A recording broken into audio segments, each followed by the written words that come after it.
Merhaba canlarım, YouTube kanalıma hoş geldiniz, sefalar getirdiniz. Bugün birlikte Yalı Çapkını dizimizin yayınlanan son bölümünü yorumlayacağız. Harika bir bölümdü, gerçekten çok güzeldi. Her ne kadar sonunda gözyaşımız yine pıt olsa da Feromuz, Ferit'imiz havaalanında o şekilde kalmış olsa da bilmiyorum, ben dünkü bölümü sevdim. Yani en çok, yani sevmemin en çok etkenlerinden biri arkadaşlar Esme Sultan. Esme Kraliçe diyorum. Onun tacını buradan böyle takmak istiyorum, göndermek istiyorum. Gerildi gerildi bir geçirdi ya Kazım'a. İçim rahatladı. Böyle bir rahatlama olamaz yani. Gerçekten çok ama çok rahatladım. Kazım'a zaten çok sinirliyiz hepimiz. Hele ki dünkü bölümle birlikte kızını resmen çuvalı bırakır gibi bırakması falan. Oralar çok sinirlendirdi ama genel olarak yine güzel bir bölümdü. Seyfer'in kavuşmasını zaten arkadaşlar biliyorsunuz. Hani o barışma bilmem ne falan, tamam barıştılar kendi aralarında ama genel olarak kavuşmalarına izin verilmesini zaten beklemiyorduk. Antep'te zaten short videolarda da söylemiştim. Önümüzdeki bölümler Antep'te geçecek vesaire diye. O sebepten dolayı onu beklemiyorduk zaten ama dünkü bölüm genel olarak güzeldi. Tüm sahneleri yorumlayacağız efendim. Başlasın videomuz. Ve canlarım biliyorsunuz şimdi, neyse, tüm sahnelerin sırayla gitmek istiyorum. Şimdi Kazım Ağa arkadaşlar Tarık'ın psikopatlığının farkında. Bu arada konuya bodoslama girdim ama Kazım'a çok sinirliyim. Biraz Kazım'ı değerlendirmek istiyorum yani. Daha doğrusu değerlendirelim hep birlikte, yorumlara siz de yazın arkadaşlar düşüncelerinizi. Şimdi Tarık'ın ne kadar psikopat oluşunun farkında. Yani nasıl düşünmez, düşünemez, sen Sunay'ı da götürdün seyirciye göre. Bence kızlarının başına daha kötü bir şey gelmesin diye verdiği sözün arkasında durmak için mi bunu yapıyor? Yani konu kapansın sonra ayrılsınlar falan diye mi düşünüyor ama bu bildiğin cehalet. Zaten cahil bir adam okey ama yani bu kadar olmaz. Yani hadi Saffet'e eş olarak verdi hadi Sunay'ı. Hani Saffet yine biraz daha safça falandı, fişmandı falan ama Tarık'a Seyran'ı bildiğin patates çuvalı gibi götürdü, attı resmen önlerine. Yani olamaz ya, bu nasıl olabilir? Hala Tarık'la iş peşinde, adama işte patlayıcı silah verdi falan, aldı, bilmiyorum. Ya sen kızının durumunu bir düşün yani, hani o adamla evlenecek, bu kızın başına kim bilir neler gelecek yani. Sen Ferit'le birlikteyken kızımı ezdirmem ne cart ne curt da kızının kim bilir başına neler gelecek ve sen önünde de duramayacağın bir aileyle karşı karşıyasın hani. Yani Kazım'a gerçekten çok sinirliyim. Sinirim geçmiyor. Kazım'ın bu şekilde evirmelerini, çevirmelerini, eski halinden daha kötü değil mi de eski haline getirdiler ama en azından eski halinde kızlarını ateşe atmayacak bir Kazım vardı. Her ne kadar kendisi yapsa da hani ben yaparım ama benim kızıma benden başka kimse bir şey yapamaz kafası vardı en azından eski halinde. Eski halinden bile daha kötü bir noktaya getirdiğini düşünüyorum ben senaristlerin Kazım'ı. Bu senaristlere biri dur birimiz dur diyelim yani. Ben üzüldüm şahsen yani Kazım, çünkü tehlikenin boyutunun farkında ve ona rağmen yapıyor, böyle bir üzüldü yani kızını o şekilde götürdüğü için. Bir yandan bir üzgün gibi de duruyor aslında falan, sen kendin istedin kafalarını ama bir yandan da hiç üzülmemiş gibi, yani bir dengesizlik var ortada yani. Tehlikenin boyutunun farkında. Bu biraz endişelendiriyor. Bunu bize biraz oyuncu bize pardon konuşamadım. Oyuncu bize bunu da bir yerde gösteriyor ama bir yanda da hala vermeye de çalışıyor kızını yani. Bu neyin inadı arkadaş? Yani bu kadar, bir de şöyle bir şey var. Şimdi Korhanlarla bu kadar aralarında ne geçti? Yani ne oldu bu kadar? Hani bu kadar bir şey olmadı. Seyran ayrılacağım dedi. Babası barıştırmaya çalıştı. Hayır dedikten sonra da tamam dedi, ayrılıyorsun falan, onun arkasında diyor. Yani büyük bir şey olmadı. Ferit'i seviyor hala zaten. Bunu da bize gösteriyorlar. Ne oldu yani? Ne oldu? Hadi Halis'e çok Halis, hadi Seyran, Halis'ten de tiksiniyorum da kendi günahlarının bedelini, hatalarının bedelini diğer torunundan çıkarmaya çalışıyor. O ayrı bir kafa da. En başta bakın, en başta Halis'in kızması gereken tek bir kişi var arkadaşlar. Birine kızılacaksa bu işte. Bir kendisi, biliyorsunuz şöyle aynaya bakmadığı için onu göremiyor. İki de ifakat. Bu aileyi tekrardan musallat eden ifakat. Yani bu ve bunu kimse söylemiyor. Ya sinir ol. Bunların hepsi böyle çok boşluk yani bunlar. Tabii ki de her senaryoda, her dizi, sonuç olarak dizi izliyoruz yani, ama bir boşluk olur ama bunlar çok alenen boşluklar yani. Çok büyük boşluklar. O sebepten dolayı bu olaylara çok sinir oluyorum. Ee, yani bilmiyorum, Kazım'ı çok inşallah eski haline çevirirler ya Kazım. Yani artık tamam, hem komedi hem drama bilmem ne carçurt, ama biz bu diziyi gülerek çok sevdik. Seyran'la Ferit'e gülerek çok sevdik. Yani yoksa klasik bir hikayeydi gibiydi hani en başında. Hani tamam, klasik romantik komediden çıkar, hani çıksın, okey, zaten çıksın. Hani çok sıkıcı çünkü hep bildiğimiz konular, ama çok fazla boşluğun olması da birazcık böyle bir yani şey yapıyor yani insana. Sinir oldum. Neyse efendim, Halisa'ya gelmek istiyorum. Dediğim gibi hiçbir şekilde kimseye yani şey yapmıyor. Bir tek işte Seyran suçlu da Seyran suçlu. Neden? Seyran'ın tek bir suçu var Halisa'ya göre. Telefonu kapattı onun suratına. Bir orada bir suçlu, hani diyelim ki sonuç olarak her ne olursa olsun kendinden 40 yaş 50 yaş büyük adamla konuşuyorsun. Patır kütür böyle birden oraya da hata yapmak hoş değildi zaten bu, ama Seyran da burada çok sinirliydi.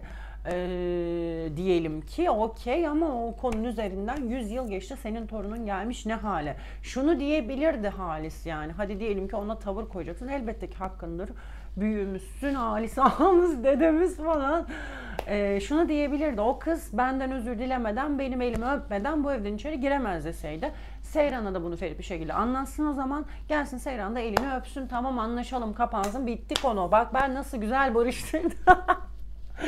Yani bunu yapsın o zaman. Hala inadına Fuat orada ölmüş. Senin Ferit'i kaybetme ihtimalin var. Bakın, sen bu aileyle barışmazsan diğer Ferit vazgeçmiyor yolundan, ölümüne gidiyor ve diğer ailede senin diğer torununu da öldürürüm. Hani onların da nasıl bir tehlikede olduğunun Halis de farkındasın. Sen bu kadar şeyin farkındaysan dedeciğim o zaman böyle bir yola gidebilirsin. Seyran'la Ferit'i tekrar evlendirdikten sonra zaten kimsenin hani haklı olursun o şekilde, en azından şeyin olur. Şu anda bir de hani hem inadından vazgeçmiyorsun hem de haksız konumuna düşüyorsun. Çünkü Ferit devam ediyor yolunda. Torunundan ötürü kendin yapmıyorsun. Okay, ama sonuçta senin torunun yapıyor.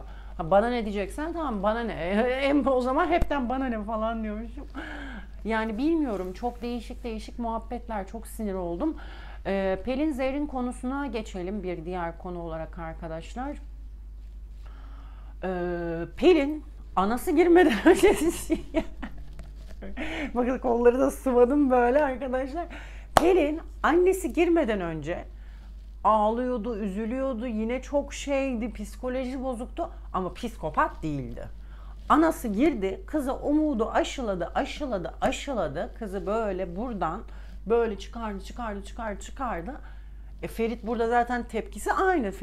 Pelin buradayken de aynıydı, buradayken de aynı. Umurumda değil, ben Seyran'ı istiyorum diyor. Umudu aşıladı, buralara kadar böyle çıkardı. En tepeden Ferit'in bu hali, en son büründüğü haliyle Seyran'ı kaybetme korkusuyla birlikte küt diye düştü yere. Yani bir insana olmayacak bir hayali bu kadar çok sunar, sanki oldursan bile mutlu olmayacak. Çünkü Pelin öyle bir noktaya geldi ki tamam onu da sevsin ama beni de sevsin. Hani bu nedir arkadaş? Türkiye Cumhuriyeti'nde yaşıyoruz, böyle bir şey yok. Yani doğal olarak böyle bir şey yaptı. Çok üzüldüm. Yani Pelin'e genelde sinir oluruz biliyorsunuz ailecek hepimiz. Üzüldüm yani, gerçekten üzüldüm. Ben 2 bölümden beri Pelin'e üzülüyorum. Çünkü çok ciddi anlamda, dediğim gibi zaten en baştan beri, artık bu Zehir'in diziye girdiğinden beri biliyorsunuz ki ben Pelin'in hasta olduğunu ve tedavi görmesi gerektiğini düşündüğümü söylemiştim. Dün de bunun zaten resmen artık kanıtıydı. Bu da bir spoiler aslında falan demişim. Şaka bir yana, bu dünkü bölümle birlikte resmen kanıtıydı. Allah kimseye böyle bir şey yaşatmasın diyorum ve bu soydan gelen bir şey sanırım. Zerrinden gelen bir şey. Yani yıllarca tabii anne sevgisinden de uzak kalmış. Annesi hep uzakta kalmış kızından falan. Hani birçok sevgisizlik de yaşamış. Bu kadar çok sevgisizlik yaşayınca, bütün sevgisini bir adama bağlayınca, o adamdan da aynı sevgiyi göremeyince bilmece gibi oldu. Bunlar yaşandı. Dediğim gibi yani Allah kimsenin başına vermesin. Gerçek hayatta bunlar yaşanıyor maalesef ki. Tekrar söylüyorum, yine söylüyorum. Hiçbir şekilde kadın kadına düşman olmaması gerekiyor. Hiçbir kadının bunu kendine yapmaması gerekiyor. Asla ve asla. Beni istemeyeni ben hiç istemem deyip çantanın kolunu alıp gidiyorsunuz kızlar. Yani bunun tek bir açıklaması var bu ve bunun sonucunda yani kimseyi Bir insan arkadaşlar 0 lirayla başlayıp bir gökdelen dikebilir.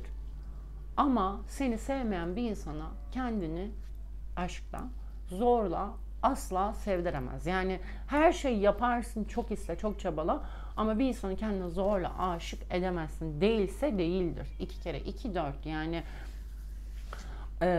bir başka kalbe aitse o insanın kalbi. Öyle söyleyeyim size.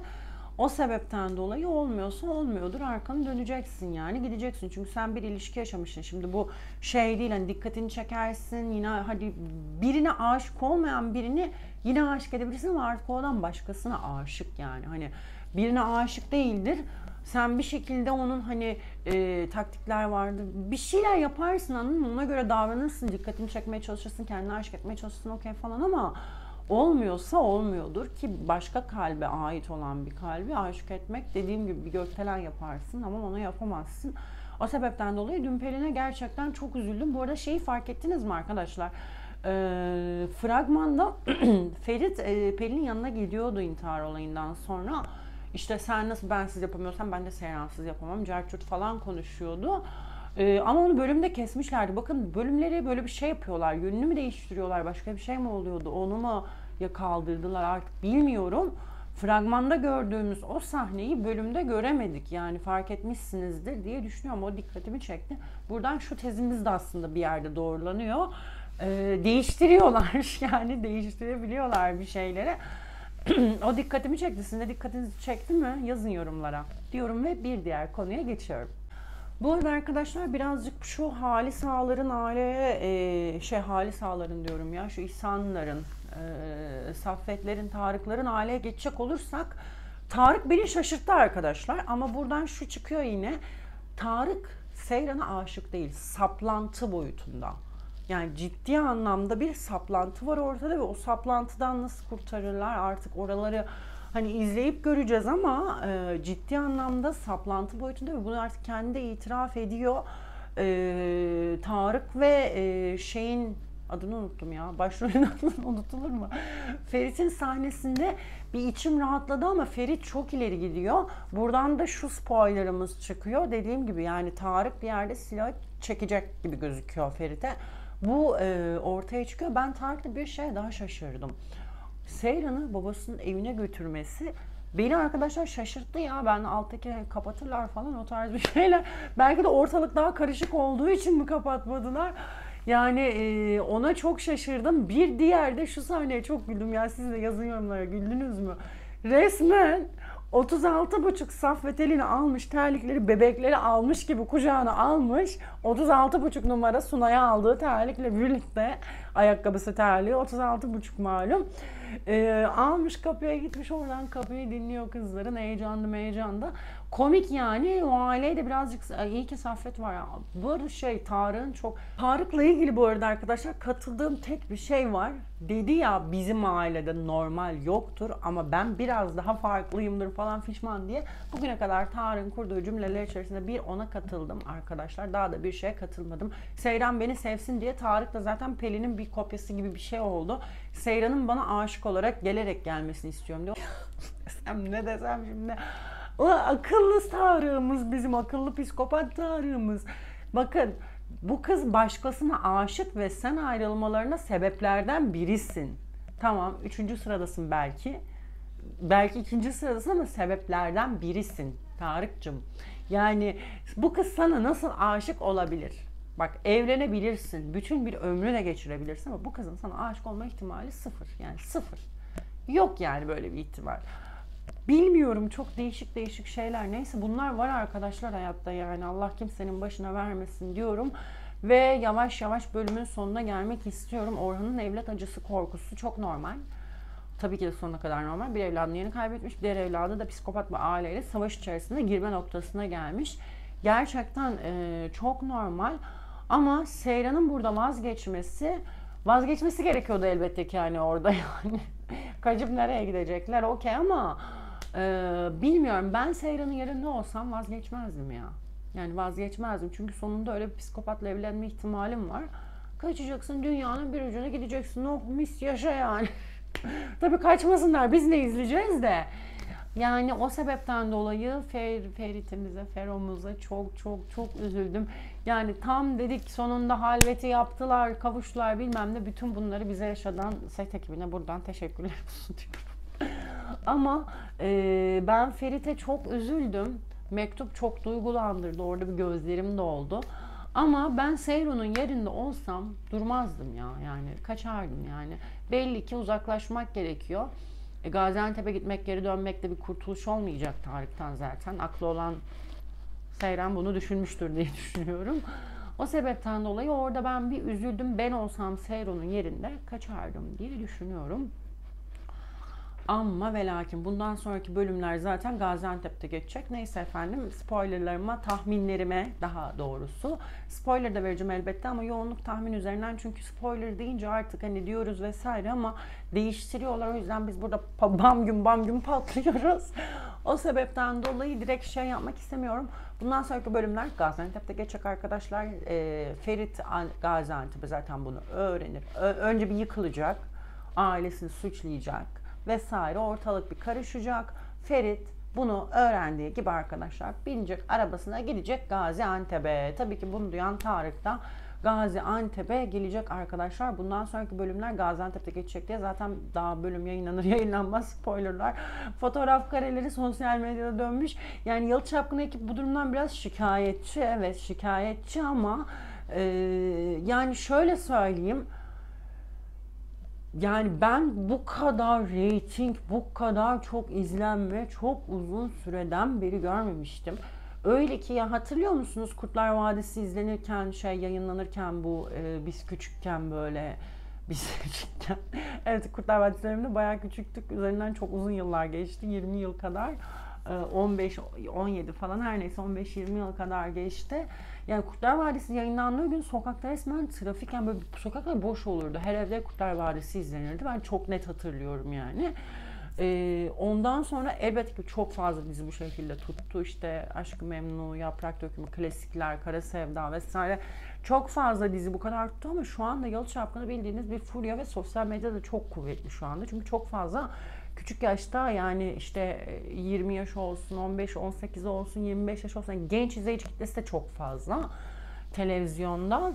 Bu sebepten dolayı yani yakalanmaması, sosyal medyaya düşmemesi, yani çekimin yapıldığı, sizin çekim yaptığınız yerden, ekibin çekim yaptığı yerdeki etraftaki herkes bu diziyi izliyor. Uzaktan da olsa çekiyor. Sokakta izliyorsunuz, etrafında oturan evlerden insanlar görüyor, çekiyor. Kadınlar geçiyor, çekiyor. Çocuklar geçiyor, gençler geçiyor, çekiyor, atıyor sosyal medyaya. Oradan oraya, oradan oraya, oradan alıyor, paylaşıyor. Yayılmaması arkadaşlar, bu spoilerların imkanı yok. Sonuçta biz de burada spoiler veriyoruz ama derin bir araştırmaya giriyorum. Saatlerce ben oturuyorum. 2 saat, 3 saat her yerden bütün paylaşımları, etiketleri, onları bunları tek tek kurcalıyorum, bakıyorum, topluyorum. O şekilde burada size hani sunuyorum. Tahminlerimi de elbette ki ekliyorum üzerine. Sonuçta ben set ekibinin yanında yatıp kalmıyorum sonuçta. Ben kendim için sadece demeyeyim zaten, hani bütün bunu veren arkadaşlarım için genel söyleyeyim, yani hani öyle söyleyeyim. Bu birçok arkadaşımız için geçerlidir. O sebepten dolayı spoiler'ın yanına da tahmin, teori, artık hepsi aynı, benzer anlamlar zaten. Onları da eklemiş olayım. Bundan sonraki bölümler dediğim gibi Gaziantep'te geçecek arkadaşlar. Zaten 36 mı 37 mi de şurada daha çok az 2-3 bölüm kaldı. Bu aşamada dediğim gibi olaylar olacak tekrardan. Tarık gidecek arkadan, Ferit gidecek arkadan vesaire. Kazım falan da gidebilir büyük ihtimalle, zaten Tarık'ın, Ferit'in falan oraya gittiğini. Hattuç zaten onunla birlikte gittiler. Biraz ayrı kalacak, arkasından da gidecek, orada olaylar olacak arkadaşlar. Sonrasında daha önce de söylemiştim zaten, silahçılar çekilecek, bence Seyran vurulacak. Ve hamile olduğu da bu şekilde ortaya çıkacaktır canlarım. İnşallah bebeğe bir şey olmaz. Çünkü yani önümüzdeki sezonda devam edecek zaten de, hani bir barışmak için bir şey olur yani. Barışmak için bir şey olur. Bir yerde kavuşturmaları lazım. Sadece beni birazcık şu korkutuyor canlarım. İşte şu bir tane bir tweet atan bir arkadaş vardı. İşte Tarık'la evlendirecekler. Aradan 3-5 yıl geçecek, sonra çocuk işte sonradan falan fişman, bir geçen videomda anlatmıştım. O muhabbetin gerçekleşmesi beni birazcık ürkütüyor. Umarım öyle bir şey olmaz diyorum. Ve canlarım, yavaş yavaş videonun sonuna geldik. Biliyorsunuz ki bir önceki videoda ufak bir çekiliş düzenlemiştim. Çekiliş demeyeyim daha doğrusu. Yorumlardan bir arkadaşımıza şöyle cilt bakım ürünlerinden oluşan bir ufak bir paket gönderecektim. Ve yorumlara baktım. Bir arkadaşımızı seçtim. Nurcan Kanalcı canım. Tebrik ederim, kocaman öpüyorum seni. Bana ulaş lütfen Instagram üzerinden. Instagram hesabımda bu videoda da, öbür videoda var zaten yorumlarda. Burada da var. Instagram üzerinden mesajını bekliyorum. İletişim bilgilerinde birlikte canım. Beni izlediğiniz için çok teşekkür ederim. Hepinizi kocaman öpüyorum. Bir sonraki videomda görüşmek dileğiyle. Kanala abone olmayı, yorum yapmayı unutmayın. Böyle ara ara yorumlardan arkadaşlarımı seçip ufak ufak böyle hediyeler göndereceğim. PR ürünlerinden biliyorsunuz ki Instagram'dan beni takip eden arkadaşlarım da zaten bilirler. Ara ara oradan da yapıyorum. Sizi kocaman öpüyorum. Bir sonraki videoda görüşmek dileğiyle. Hoşçakalın.